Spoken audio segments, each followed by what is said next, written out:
And let's have a look at the structure of Manchester's population. So on the left-hand side, we've got a population graph of the United Kingdom.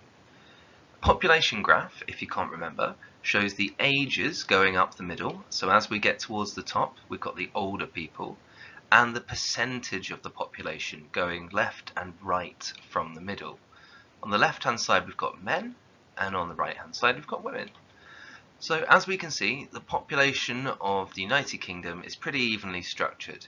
It's roughly the same amount of age group as people get older on the male side, same for the female side. It goes in and out certain years. For example, we've got more 30-year-old women there than we do 10-year-old girls.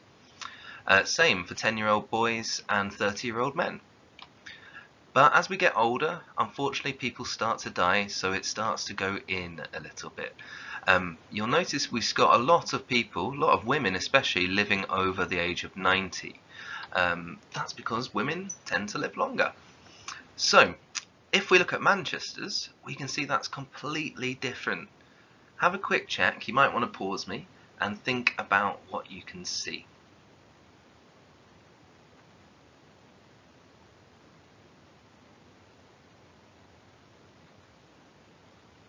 So, one thing that's really obvious that's different to the UK graph, oops, if I don't scribble over it, I'll rub it out instead.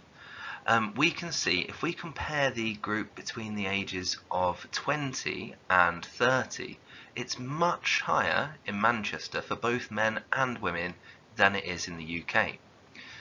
That's a big thing, that's the main difference about Manchester. There are lots and lots of young people. Manchester has a population of 500,000 people, and a lot of them are young. Have a think about why that is. Well, the reason there's a lot of young people in their 20s and early teenage years up to their 30s is because of the universities. There are 3 major universities in Manchester, and they attract students from all over the world. So we've got Manchester University, we've got Manchester Metropolitan University, and we've got the University of Salford. There are other campuses for other universities based here as well. For example, the University of Central Lancaster has a site here. All of these universities are really good in their own different ways, different subjects they're better at, and lots of students come here. And then the good thing about that for people in Manchester is that they stay there and work. As you know by my accent, I'm Southern, but I came to Manchester University to study geography, and then I stayed here and did my training to be a teacher at Manchester Metropolitan, and now here I am. So I've migrated to Manchester for work.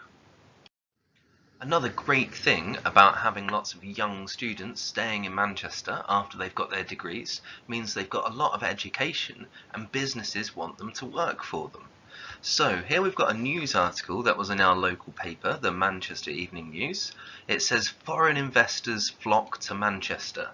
So they're not actually flocking, they're not birds flying in, they are people from other countries, businesses, companies from other countries coming to Manchester to take advantage of all the workers we've got. So there's been particularly strong growth in the number of investments secured by the Northwest, reported from business, services, from software, so IT technology, construction jobs, building all the offices and factories, and retail, shopping. Amazon, Audi, and a group called HGS are some of the largest investors in the region. FDI means foreign direct investments.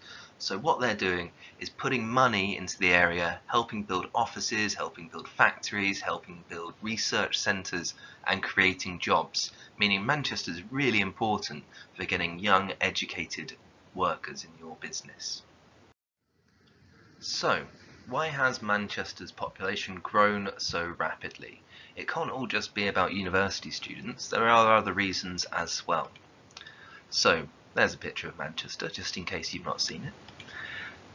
So the majority of the population increase was due to the fact that there were 13,727 more births than deaths on average.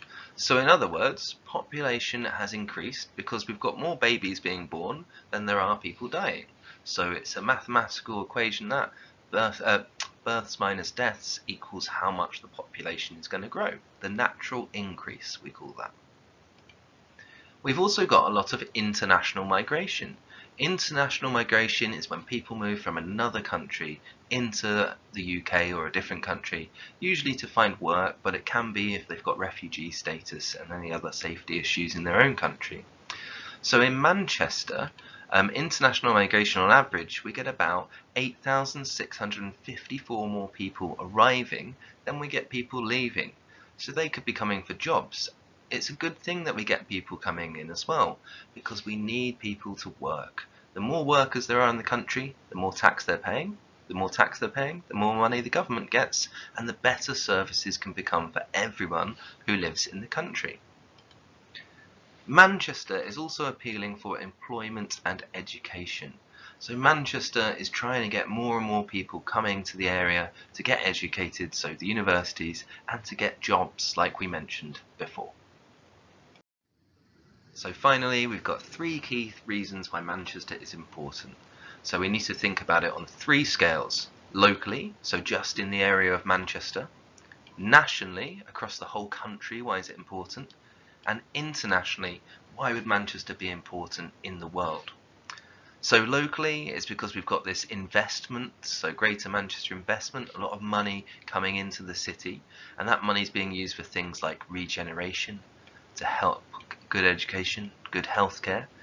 It's a cultural hub, so things like the cathedral, the churches, the synagogues, the mosques, the diverse places of worship. The transport links, so Manchester being well connected, makes it important. If you aren't sure what regeneration means, it's about changing an area, so the old factories being turned into shopping districts, offices and apartments. Nationally, it's important because it's got the 2nd biggest population for its whole urban area. That's 2.8 million people. Earlier you saw Manchester had 500,000 people, but that's just the council area of Manchester. We're thinking about Greater Manchester, that includes Rochdale, Bury, Preston and Bolton, places like that. It's got the largest regional economy after London. So as a city, a big area, Manchester makes nearly as much money as London, well, the 2nd biggest in the country. We call it the capital of the North. It's part of what we call the Northern Powerhouse.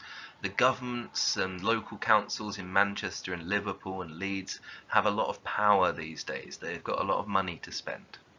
There's lots of famous music from Manchester, Oasis, the Stone Roses, bands like that. We've got lots of museums. We've got Media City, where the BBC and ITV are. Internationally, Manchester is also really important because it's very historically important from the Industrial Revolution.